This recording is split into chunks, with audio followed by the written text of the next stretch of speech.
Begin. Hey there, everybody, and welcome to another episode of Nerdy Reviews. I'm your host Zaku, and today I'm going to be reviewing Mobile Suit Gundam, or Mobile Suit Zeta Gundam: A New Translation.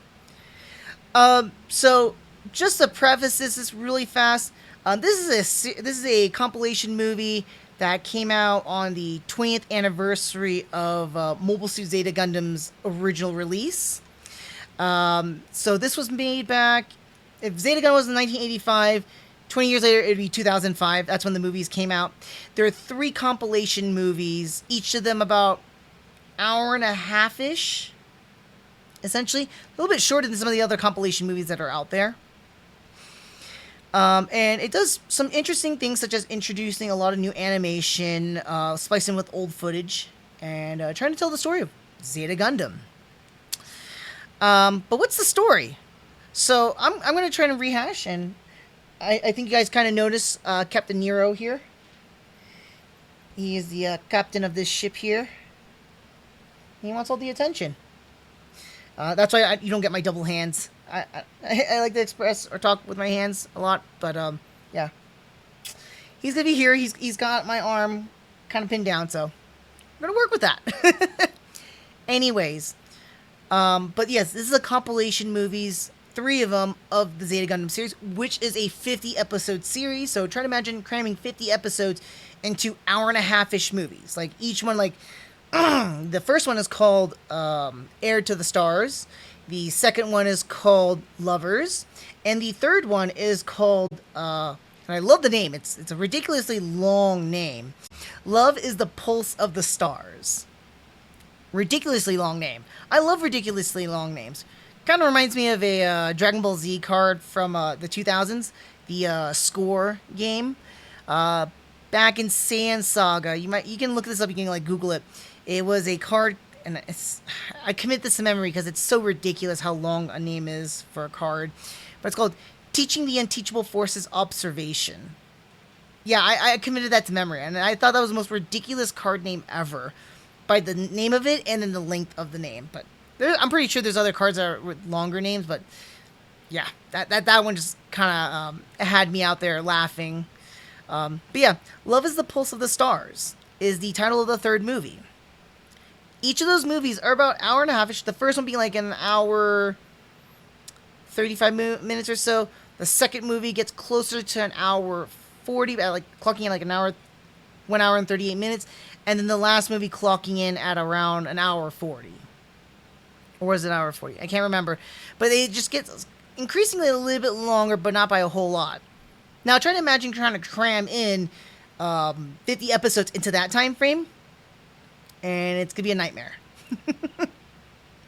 Sometimes it works, like the original Mobile Suit Gundam, and sometimes it doesn't really work out. But then again, like the Afterglow of Xeon. So, I mean, it ranges. Anyways, let me kind of break down a little bit of the story here. If some of you are not familiar with it, or this is the first time you're watching this type of a review, you can also go double back into my Zeta Gundam review, which was the previous nerdy review here.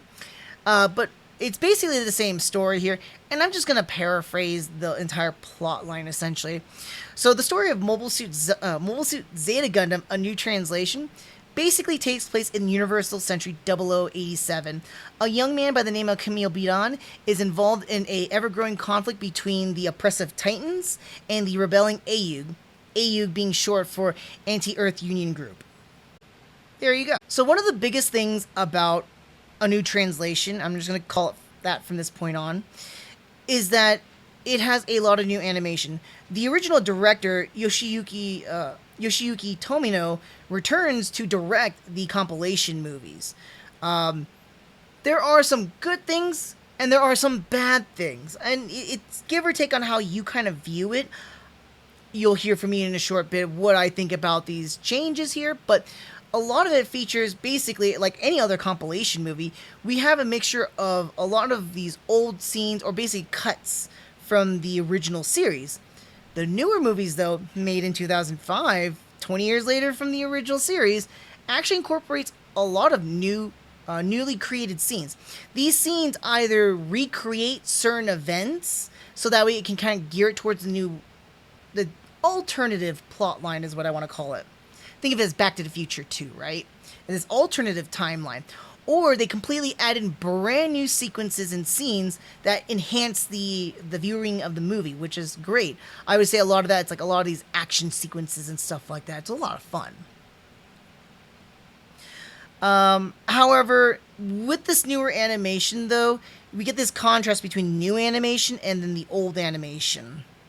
And it's very off-putting for me visually.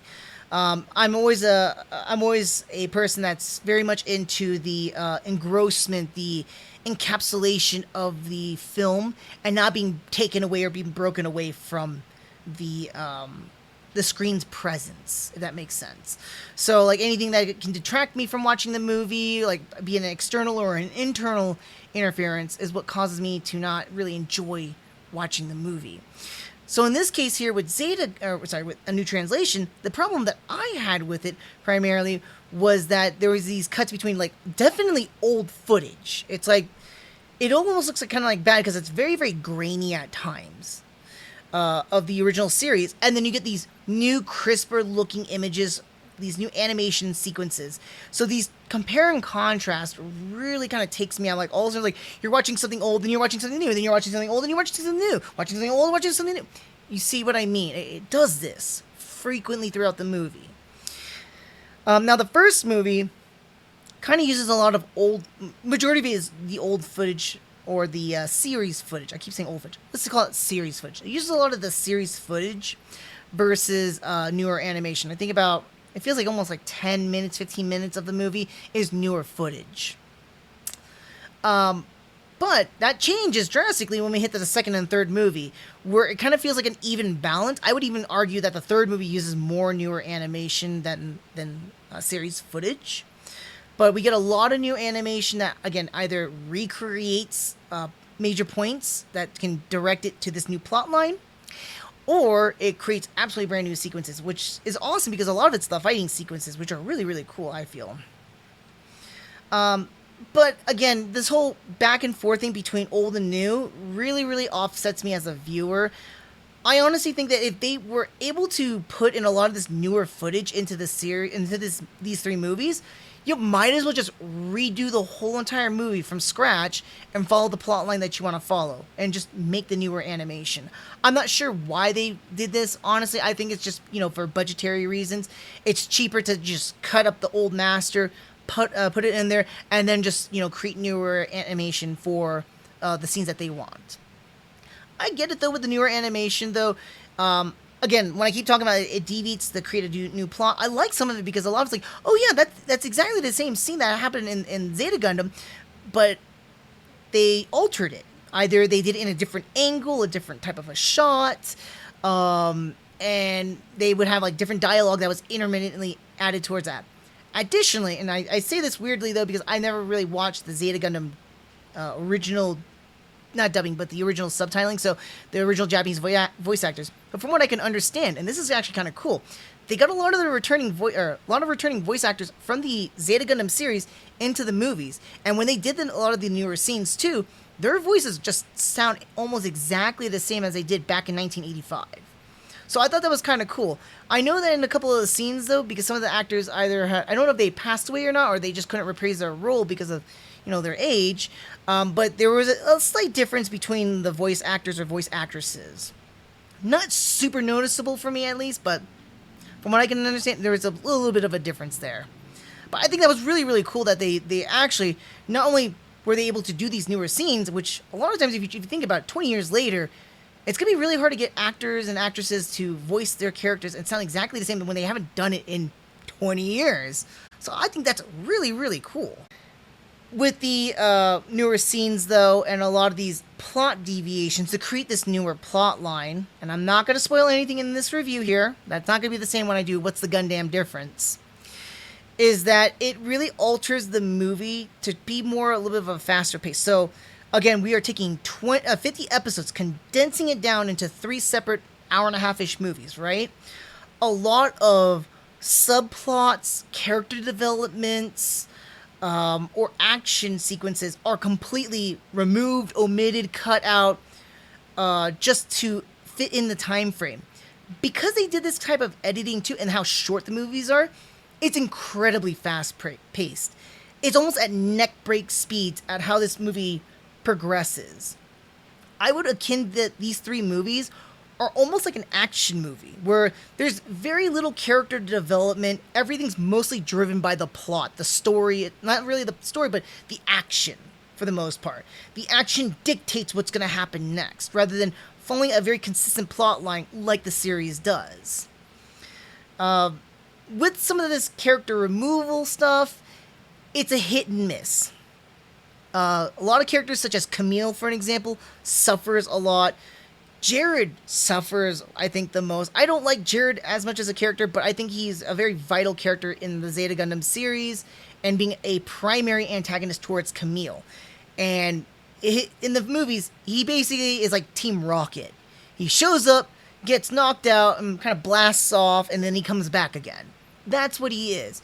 He's just this random person that constantly shows up, rather than actually being a known protagonist. The speeds that this film goes at, though, is actually enjoyable for the most part. I think at first it almost ramps it up too much at points. So like the first movie has a very nice speed pacing. The second one kind of ramps it up a little bit and goes great. And then that third movie just ramps it up all the way and it goes like that kind of speed. It almost hurts the not almost. Sorry. I know, buddy. I know. It hurts the movie a lot.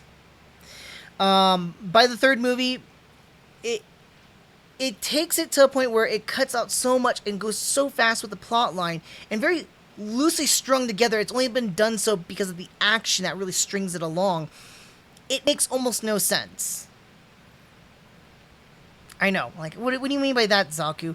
I mean that the events that transpire in the third movie, because a lot of it in the series is connected because of the plot, alongside with the action and the character development. A lot of the third movie excises or cuts out, omits a lot of events that occur. And it makes it so streamlined to focus it more into space. So streamlined that it almost kind of doesn't make sense. Like, if you miss out on a piece of dialogue, you're going to miss out reason why they are doing this particular thing or what's happening in this scene. It becomes a blur of just action for the most part.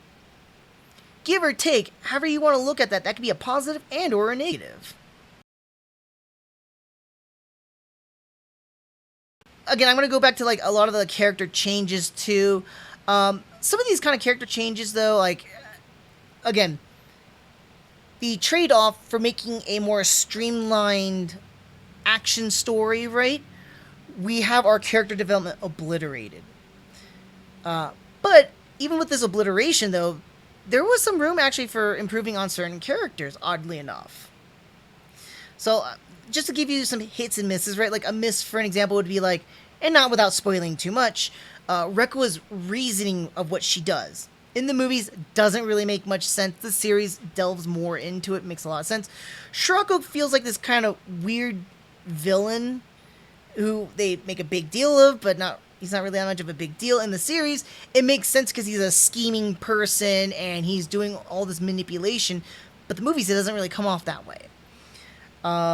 Camille gets completely changed with all the developments of characters that are to die and stuff like that have an impact on him, and we don't really see that really have that kind of an impact. Fav, another example, is completely sidelined, which is very sad. But we get some positives. I mean, positives here, like, I love Haman as a villainess. She's awesome. And I love how they make her even much more of a manipulator in the movies than they did in the series. The series, she comes off as a manipulator, but not by a whole lot. She just seems like a very vindictive woman, especially against Quattro Char, and just overall her intentions. But the movies actually make her a little bit more manipulative, dare I say even kind of good. Like a good guy, not like antagonistic or anything like that, which is weird. Another character change is Wong. In the series, Wong often comes off kind of like a jerk, arrogant and brash, just because he's the main Aayug. And a lot of times he has a lot of conflict with Bright, or even physical conflict with a Camille, for an example. In the movies, though, that's practically removed. There was only like a couple of instances where he's very argumentative with Bright, but for the most part, Wong is actually pictured to be a very nice guy. They even keep the scenes with Shita and Kum where he gives them a drink each. I was like, man, Tomino really wanted to make Wong look like a nice dude. And this is super weird coming from me, because if you watch the last video about the Zeta Gundam review, you know how much I hate Kotz. He's absolutely tolerable in the movie.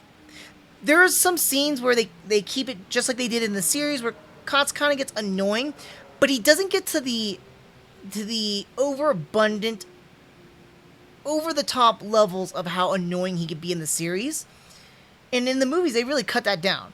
I think the only scenes that really bothered, like, you know, that still got my nerves is like how he ragged on Amuro for not being with the Aayug in the beginning when we first meet Kotz. And then towards the end, where Kotz is trying to assassinate Shirako, for an example. Those kind of things. There's also a lot of stuff in between, but that's cut out completely. So a lot of the scenes where Kotz kind of gets other characters, like Camille or Fa or Emma, in danger or potentially almost getting them killed to save them later, doesn't happen. So he comes off as a little bit of a more decent character. I actually don't hate him in the movies. So much more tolerable. Okay, so I do want to talk about this a little bit, and I'm gonna try not spoil too much. I'm avoiding spoilers as much as I can. I'm gonna hint at things, but I'm not gonna talk about it very much. Now, with a new translation coming out, it was known what was gonna happen. Tomino basically announced that he wants to change up the ending of Zeta Gundam. If you, again, listen to my last review, Zeta Gundam ended off in a very darker manner. And honestly, I can compare the two movies like this. What Zeta Gundam the series was like Empire Strikes Back. A new translation is like Return of the Jedi. If that doesn't give you much of an idea, I don't know what else will, but that really sums up the endings without spoiling a whole lot. Obviously, Tomino, like he stated, not a huge spoiler, but he wanted to have the ending. He wanted the ending better for a lot of the characters. We still get things that are still the same, but wanted to keep that up too. Personally, I did not like the ending of A New Translation.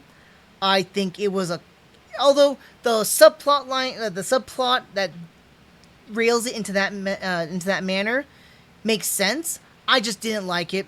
I prefer the darker ending of the original Zeta Gundam series. I apologize, Nero wants to now leave. He's exiting stage right. I believe that's stage right now. Yes. And he's gonna go sleep on the wife's chair. He's tired of my lap. Anyways, now I got my double hands. Yeah, double hands. Okay.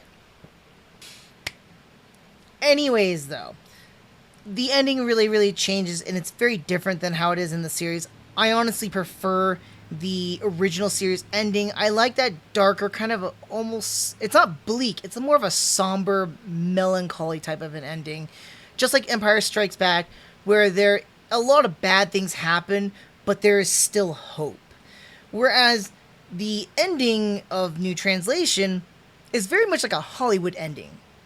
And I honestly do not like that. I don't care much for Hollywood endings. What makes Zeta Gundam so interesting and great of a series is because it tries to take itself realistic, albeit the melodrama is not realistic at times, but tries to take itself pretty realistic and serious. And the way that the series went takes a very positive tone.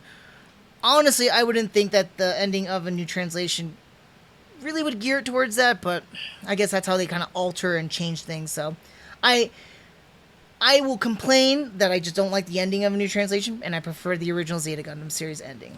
That's pretty much it. that's not a whole lot much I have to say much about Zeta Gundam. There is a couple of smaller things I want to mention. Oh, sorry, about New Translation, but one of the smaller things I want to mention was like some things like the audio. So the audio throughout the entire movies, especially in the very first movie, oddly enough, was echoey. It had this weird little echo behind some like resonance. I don't know why, and I'm like kind of weirded out. And I have the Blu-ray copy. I originally had watched this back when it was released on DVD, again by Right Stuff, and they released this like a couple of years later. And I think it was just kind of weird that they didn't clean up the audio. I mean, then again, it was already weird they didn't clean up some of the older animation grainy look, so whatever. Alongside with sound, they apparently have this music from a Japanese band called GAC. If I'm not mistaken, I think they did some songs for Gundam Seed Destiny, if I'm remembering correctly. The thing about it, though, is that the music that they put in the opening and the ending credits for all three movies from GAC really doesn't fit the tone of Zeta at all. You get all this kind of like not hip hop. I want to just call it like hard, like not hard rock, like rockish, punky kind of music for those openings and endings, and then you get this '80s type music instrumental in the movies themselves. Speaking of that too, a lot of this instrumental music that I mentioned too is not really there in the series, or in the movies. It's very prevalent throughout the entire series, but in the movies, they really cut it down to only like certain parts of the movies where they'll play that music. Even when important characters die, that character death music doesn't really play. They only done it like a few times from what I can remember. And speaking of deaths too, there's actually a couple of character deaths that were omitted from the entire movie. Not that it really mattered a whole lot, but I think some of these characters did have some pertinence, and knowing what actually happened to them has some relevance. But that the path, again, instead of following the main path line, it's going to that Back to the Future 2 timeline. You know, it's not really going to have that much of an importance. Also, with sounds too, for some odd reason, the Mark II's gunshot or the beam rifle shots sound like the Scope Dog's rifle shots from Votom's. I don't know why they changed the sound effect instead of doing like a traditional like Gundam beam rifle sound effect. They made it sound more like a Scope Dog's rifle. So I'm like, it's kind of weird, but I like that sound effect, so it's not a bad thing, but I enjoyed it. But that's what I gotta say for New Translation. Now, normally I would go into the segment for like, you know, my favorite suit that was introduced in the movie. Oddly enough, though, Zeta Gundam, A New Translation, doesn't really introduce a whole lot of new suits. And I do say that every single movie, series, compilation introduces like new suits or whatnot. There's only like a few of them that I can think of, and the only one that I can name off the top of my head that was visibly new was introducing Haman Khan's custom colored Gaza C. That was it. Not really seeing a whole lot. That wasn't really my favorite suit, but if you were really gonna have like pin me down like, Zagu, tell me your favorite suit from the movie, I'm like, okay. Not naming what I've already named from Zeta Gundam, because we already know that. You want to know which was my favorite suits from Zeta Gundam? Watch the Zeta Gundam review. If not, at least for New Translation, I enjoyed Haman Khan's Gaza C. But again, I love Haman Khan as a villainess. She's awesome. So, however, let's go ahead and jump into the next portion here, which is, I'm new to Gundam. Should I watch this first? I'm going to say no. Don't watch Zeta Gundam, A New Translation first. Well, yes, it is a compilation of the original series. It can be kind of a fun watch too, but it's really hard to keep up with what's going on in the movies, especially towards the second and then third movie especially, where it just ramps up and goes at these neck-break speeds where you can't keep up with what's going on here. A lot of the plot changes and a lack of character development makes it really more like an action movie and kind of takes away from what really is Gundam. It sets a wrong expectation again. I don't think it's not a fun watch, but definitely not something I would recommend to somebody who's new to Gundam, especially watching Zeta Gundam. You would get a whole lot more watching the original series than this one right here. And if you jumped into here as a newcomer and you've never watched Zeta Gundam before, I'm like, the only reason I was able to enjoy A New Translation too was, again, I've already watched Zeta Gundam multiple times, by the way, too. So as they were going at these neck break speeds, I was still able to follow up because I know exactly what happens in the plot. They don't deviate too much from major plot points, but they hit them really, really fast. And I feel like if I had came into this as a newbie, never watched Zeta Gundam at all, this movie wouldn't have made a whole lot of sense. So this is something I would say, like, definitely do not watch a new translation if this is your first Gundam foray. Do not do that. You're better off watching other ones. I would even say, like, if you want to watch a compilation movie really bad, check out Mobile Suit Gundam, the original trilogy. That's definitely more worth it if you're new to Gundam and wanting to watch it. That one's easier to jump into, makes a lot more sense, and is more compounded in the right reasons. Funny enough, I think with the right reasons too, I think that if they were gonna do the whole new animation kind of stuff, if they had taken the approach of like just new animation for the entire movies, I think if they just readjusted certain plot points, altered some characters or whatnot, I think it would have been a much more enjoyable movie and made a lot more sense. I think, in all honesty, if Tomio really, really wanted to go into an action-oriented mode for the movies, should really have cut out a lot of the character development. Take cue from a lot of action movies, remove a lot of the character development, maybe keep some of it primarily for Camille, since he's our main character. And, sometimes main characters kind of go through a little bit of a change in action movies. But if you think like in 80s action movies terms, they don't really change. They're the cardboard characters that are from the beginning and from the end the exact same kind of character, and you're there to enjoy the ride. So if you can just make Camille more of an enjoyable character, not as whiny or whatnot, chop a lot of things, I think they could have made this a lot more of a streamlined movie, and I would be a little bit more behind it. Overall, a new translation tries to mesh in a lot of the old with the new, but in the process of doing so, it becomes a translated mess when doing a 50 episode series into like hour and a half ish movies. The editing and the neckbreak speeds at which the movie goes gives a lot of great action, especially with the newer scenes, but destroys and obliterates a lot of the character development that gives reason to motives, that propels the original plot line like it was in the series.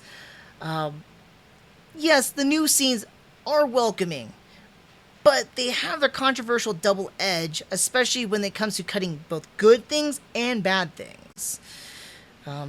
This is not really a new translation as much as it is a bad translation. That said, Mobile Suit Zeta Gundam, a new translation, gets a 2 out of 5.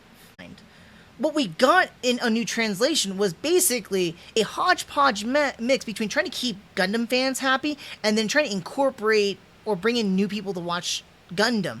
But it failed miserably because a lot of the old footage or whatnot and the plotline itself won't make a lot of Gundam fans happy, especially if they love Zeta Gundam like myself. It just feels like a really weird mess, especially during the third movie. And then you get newbies who are going to come in here, and because of the neckbreak speeds of the plotline and how fast it's going, with this weird mix of the characters and not making a lot of sense, the whole movie is just going to come off just as a mindless action movie rather than something that's going to be tangible, right? So I think there could be a lot more improvements for a new translation. Unfortunately, I don't know why Tomino went with what he did here. Again, half new footage, half old footage. I think you should have just scrapped all the old footage, scrap all the series footage, and really create a new translation of Zeta Gundam. This was not a new translation. This was like a bad copy from VHS to DVD. That's what it was like. Now, if you haven't already, make sure to follow me on my Twitch account. So when I go live, you can catch that. If you are watching this on YouTube and you miss out on my live stream, then definitely make sure to like this video, subscribe to my channel, and that way you can get notifications when I do post the videos up on there. Additionally, too, leave a comment down below. Just like I love hearing from you guys on my live stream and talking to you guys on my live stream, I love to see what you guys have to say about my reviews or what you thought about the movies or the series. So definitely leave a comment down below if you can. Tell me what you thought about a new translation if you've seen it before. What do you thought about my opinion?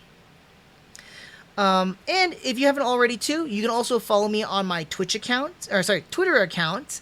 There I post whenever I go live, alongside with a few other random things here and there. But yeah, I do want to thank you guys for watching, and until the next live stream review, I'll see you next time. Take care.